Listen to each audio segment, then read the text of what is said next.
लंबे अरसे के बाद बिहार में स्कूलों में घंटी बजी और इसके साथ ही 9वीं से लेकर 12वीं तक के सरकारी और प्राइवेट स्कूल खुल गए हैं। स्कूलों में कोरोना प्रोटोकॉल का पालन भी किया जा रहा है।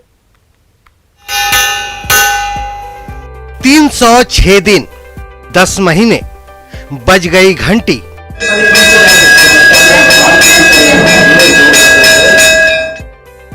खुल गए स्कूल। राज्य सरकार ने आज से 9वीं और 12वीं की कक्षा शुरू करने का आदेश दिया है। उसके बाद स्कूलों में रौनक लौटी है, बच्चों की चहलकदमी स्कूलों के अंदर दिखने लगी। सोमवार से बिहार के सरकारी और प्राइवेट स्कूल खुल गए। करीब 10 महीने बाद स्कूलों में रौनक और बच्चों के चेहरे पर चमक लौटी है। हालांकि कोरोना की वजह से फिलहाल 9वीं और 12वीं तक के स्कूलों को ही खोलने की इजाजत दी गई है। अभी हम बांकीपुर गर्ल्स हॉस्टल स्कूल में हैं और यहाँ पर आप देखिए बच्चे जो है वो क्लासरूम में पहुंच चुके हैं। आप देखिए चूंकि कोरोना काल में स्कूल खोलने का आदेश दिया गया है तो ऐसे में जो सोशल डिस्टेंसिंग है उसको फॉलो किया जा रहा है। जो 2 गज की दूरी की बात लगातार कही गई है वो देखिए। आज बच्चों से बात कर लेते। काफी दिनों बाद बाबू स्कूल खुला है। हाँ। कैसा लग रहा है? बहुत अच्छा लग रहा है। 10 महीनों बाद खुले स्कूलों में कोरोना प्रोटोकॉल का खास ख्याल रखा जा रहा है।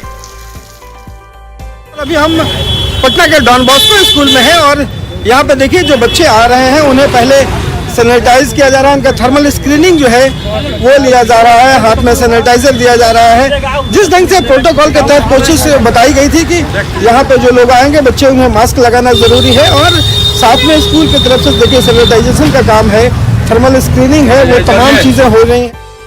कोरोना की वजह से बच्चों को करीब 10 महीने तक घरों में बंद रहना पड़ा था और अब जबकि काफी दिनों बाद बच्चे स्कूल पहुंचे तो उनके चेहरों पर खासा उत्साह देखने को मिल रहा है। आपका क्या नाम है? संस्कृति। संस्कृति कैसा लग रहा है? जैसे आज लगभग 10 महीने बाद दोस्तों के साथ आज कैंपस में सब पहुंचे हैं। Sir feeling very nice and excited. ये बच्चे खुश हैं काफी टाइम बाद यहाँ क्लासरूम में एक साथ अपने दोस्तों के साथ लगभग 10 महीने बाद सब यहाँ पहुंचे। स्कूल खोलने से पहले सरकार ने निर्देश दिया था कि सभी स्कूलों को कोरोना प्रोटोकॉल का पालन करना होगा, जिसके तहत बसों में सैनिटाइजर की व्यवस्था होगी, क्लासरूम में फिजिकल डिस्टेंसिंग का पालन करना होगा, स्कूल में मास्क पहनना जरूरी होगा और स्कूल पहुंचने पर हाथों को सैनिटाइज करना जरूरी होगा। सभी नियम कानूनों का पालन स्कूलों में दिखा भी। देखिए, हम आपको ये तस्वीर दिखाने का प्रयास करते हैं कि किस तरह से कोरोना काल के बाद जब स्कूल खुली है कि स्कूल में क्या सब तैयारियां चल रही है। ये सैनिटाइजर का छिड़काव हो रहा है और पूरे क्लास और परिसर को सैनिटाइजर से छिड़काव किया जा रहा है और इसकी पूरी निगरानी की जा रही है ताकि जो बच्चे आए स्कूल में पढ़ने के लिए उन्हें जो है उनको सुरक्षा मुहैया कराई जाए। मतलब सरकार के आदेश के बाद बिहार में स्कूल खुल गए और स्कूलों की रौनक बढ़ गई, लेकिन ये जरूरी है कि आगे भी कोरोना प्रोटोकॉल का पालन होता रहे ताकि भविष्य में कोई परेशानी ना हो। Bureau report, news 18 network.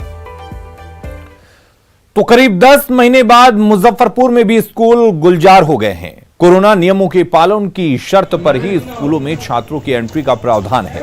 हालांकि कई स्कूलों में नियमों का खुलेआम उल्लंघन भी हो रहा है। न्यूज़ 18 संवाददाता सुधीर ने शहर के स्कूलों का जायजा लिया।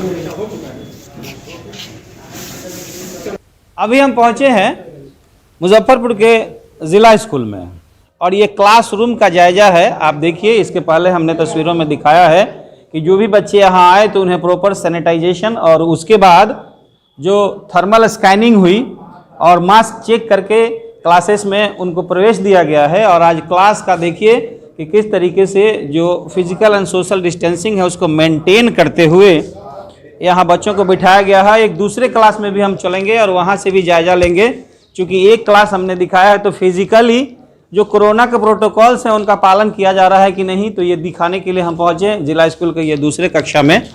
आप देखिए कि यहाँ भी बच्चे हैं, आज काफ़ी दिनों बाद स्कूल में पहुंचे हैं, पढ़ाई उनकी हो रही है, टीचर भी हैं इनके और वो पढ़ा रही हैं।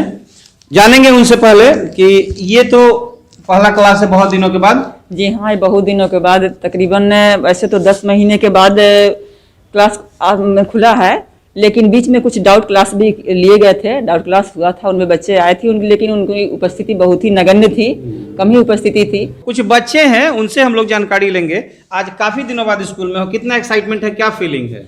बहुत अच्छा लग रहा है और बहुत दिन के बाद स्कूल खुला, जिसके हम लोग बहुत प्रसन्न हैं, काफ़ी अच्छा लग रहा है। जी बहुत अच्छा लग रहा है और बहुत मेहनत करके इस बार का एग्जाम पास करेंगे, क्योंकि स्कूल तो खुली नहीं है, तो घर पे मेहनत करके पढ़ना होगा। तो ये तस्वीर है, सुखद तस्वीर है कि काफी दिनों के बाद पठन पाठन का माहौल बना है पूरे बिहार में, और मुजफ्फरपुर में भी यह माहौल बना है। जिला स्कूल की यह तस्वीर है कि बच्चे यहाँ आए हैं, क्लासेस में उनकी पढ़ाई शुरू हो गई है, बच्चे खुश भी हैं, कोरोना प्रोटोकॉल का पालन भी किया जा रहा है। लेकिन ये तथ्य एक सामने यह भी आया है कि जो गवर्नमेंट के लेवल पर मास्क का वितरण किया गया था उसमें थोड़ी बहुत कमी भी दिख रही है, लेकिन आश्वासन ये है कि ये चीजें ठीक कर ली जाएंगी। तो कोरोना के बाद बच्चों की पढ़ाई में जो कमी हुई है, जो क्षति हुई है, उसे भी पूरा करने की कवायद जारी है। उम्मीद है कि जो पठन पाठन का हड़ास कोरोना की वजह से हुआ है वो तमाम चीजें ठीक हो जाएंगी। सुधीर कुमार, न्यूज़ 18, मुजफ्फरपुर। और वहीं मुंगेर के स्कूलों में भी घंटी बज गई है। कोविड के नियमों के साथ बच्चों को स्कूल में एंट्री दी गई। टाउन हाई स्कूल का जायजा लिया संवाददाता अरुण शर्मा ने। माह के बाद घंटी बजी, ये कोई आम घंटी नहीं है। इस घंटी के बजने का साफ मतलब है कि आज से जो है विद्यालय खुल गए, आज से जो पठन पाठन का जो काम है वो चालू हो गया। लेकिन उसमें भी कोविड की कई गाइडलाइन हैं। हमारे साथ में यहाँ के जो है प्रिंसिपल है, इनसे ही जानते हैं क्या गाइडलाइन दिए गए हैं। जितने बच्चे हैं नामांकित उसको 50% आना है, और विद्यालय में प्रवेश करने के पूर्व थर्मल स्क्रीनिंग किया जाएगा, टेम्परेचर देखा जाएगा। उसके बाद उसको मास्क वितरण हुआ है और मास्क लगा के आएंगे, सोशल डिस्टेंस का पालन करेंगे। कई माह के बाद स्कूल खुला है? तकरीबन 10 महीने के बाद, मार्च के बाद हुआ है। जितने सिलेबस है, जितने बच्चे पीछे चल रहे हैं, कि उसके लिए क्या व्यवस्था है? व्यवस्था तो उतना संभव तो नहीं है, लेकिन फिर भी विशेष कक्षा चलाएंगे, कोशिश करेंगे जो बच्चे का सिलेबस पूरा हो। अगर सबसे ज़्यादा हानि अगर किसी का हुआ है तो बच्चे का ही हुआ है, उसको पूर्ति करने की कोशिश करेंगे। बच्चों का जो हानि है उसको कंप्लीट किया जाएगा। बच्चों को मास्क दिया गया है, सैनिटाइज किया गया है, क्लासरूम को सैनिटाइज किया गया। कुछ बच्चे भी साथ में, इनसे जानना चाहते हैं कैसा लगा आज से स्कूल खुला? तो हम लोग को बहुत खुशी है, आज 10 माह के बाद स्कूल खुला है। हम लोग यह चाहते हैं कि हम लोग का जितना भी सिलेबस बाधित हुआ है, हम शिक्षक एवं शिक्षिका से पूरा करने की कोशिश करेंगे। देखा कि बच्चों ने भी कहा कि उनका जो 10 माह के बाद जो स्कूल खुला है वो काफ़ी खुश है। ये बताइए कि क्या क्या व्यवस्थाएं दी गई स्कूल में? स्कूल आने से पहले सैनिटाइजर दी गई, स्कूल में पूरी साफ सफाई हुई, क्लासरूम भी सैनिटाइज हुई और शौचालय भी साफ सफाई हुई। आपने देखा कि बच्चे भी काफ़ी खुश हैं, जो यहाँ के शिक्षक है वो भी खुश है कि 10 माह के बाद स्कूल खुला गया। और हम भी चाहते हैं कि ये सिलसिला जो है लगातार आगे भी बढ़े। अभी 9 से 12 क्लास तक के बच्चों के लिए खुला है, आगे भी क्लास के लिए भी स्कूल खुले। अरुण शर्मा, न्यूज़ 18।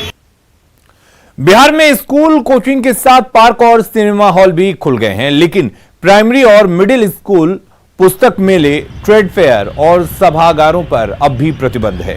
गांधी मैदान में 26 जनवरी को निकलने वाली झांकियों पर भी संशय है, तो ज्ञान भवन, बापू सभागार जैसे ऑडिटोरियम भी हरी झंडी का इंतजार कर रहे हैं। कब खत्म होगा इनका इंतजार, बता रहे हैं न्यूज़ 18 संवाददाता Ravi S Narayan. School, coaching संस्थान या फिर पार्क, तमाम चीज़ें जो हैं वो खुल गई हैं लॉकडाउन के बाद। लेकिन अभी भी कई ऐसी जगहें हैं और संस्थान हैं जिनको अभी तक खुलने का इंतज़ार है। आपको बताऊं कि 9वीं क्लास से 12वीं तक की क्लासेस जो है वो आज से शुरू हो गई हैं, लेकिन प्राइमरी स्कूल जो है अभी तक बंद है। उन्हें इंतज़ार है कि प्राइमरी स्कूल के बच्चे जो हैं वो कब स्कूल जाएंगे। दूसरी सबसे महत्वपूर्ण जगह है गांधी मैदान। देखिए, अभी हम गांधी मैदान में खड़े हैं और गांधी मैदान में यहाँ पे टहलने वालों के लिए ये इजाज़त मिली है कि मॉर्निंग वॉक जो है वो कर सकते हैं। लेकिन यहाँ पे कोई ट्रेड फेयर हो, किसान मेला हो या फिर पुस्तक मेला या तमाम मेला जो है यहाँ पे लगा करती थी हर साल, वो अभी तक नहीं खुली हैं और इसे खोलने की इजाज़त अभी तक नहीं दी गई है। गांधी मैदान जो मेला के लिए या फिर ट्रेड फेयर के लिए पूरी तरह से बंद रहेगा। दूसरी सबसे महत्वपूर्ण जगह है जो आप देख सकते हैं यहाँ पे ज्ञान भवन और यहाँ पे गांधी संग्रहालय है या फिर बापू सभागार है, जहाँ पे बड़ा कन्वेंशन सेंटर है, जहाँ पे बड़े बड़े कार्यक्रम होते हैं और इन जगहों पे हज़ारों की संख्या में लोग जुटते हैं। तो यहाँ पे अभी तक इसकी इजाज़त नहीं मिली है कि ये ज्ञान भवन हो या फिर बापू सभागार हो, इसे खोला जाए और आम लोगों के लिए यहाँ पे कोई कार्यक्रम हो सकता है। सबसे बड़ी बात है कि गांधी मैदान में आने वाले 26 जनवरी को झांकियों पर संशय बना हुआ है कि यहाँ पे इस बार झांकियाँ निकाली जाएंगी या नहीं निकाली जाएंगी। अभी तक इस पर कोई फैसला नहीं लिया गया है। माना यह जा रहा है कि झांकियाँ इस बार भी बैन रहेगी और आम लोगों के लिए आने की इजाज़त नहीं मिलेगी। तो ये सब तमाम सारी चीज़ें जो है जिसका इंतज़ार आज भी है कि प्रशासन कब इन्हें छूट देती है और ये फिर से आम